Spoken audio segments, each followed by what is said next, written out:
Svenska familjer presents sudden death cuties.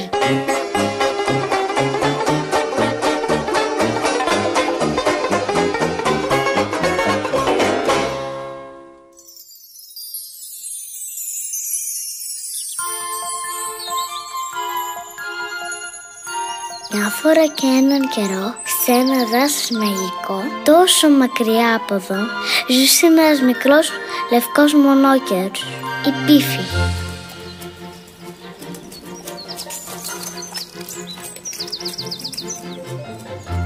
Κάθε μέρα έπινε νεράκι από το ροζ ποταμάκι και έτρωγε χρωματιστά συννεφάκια από το καντινά δεντράκια.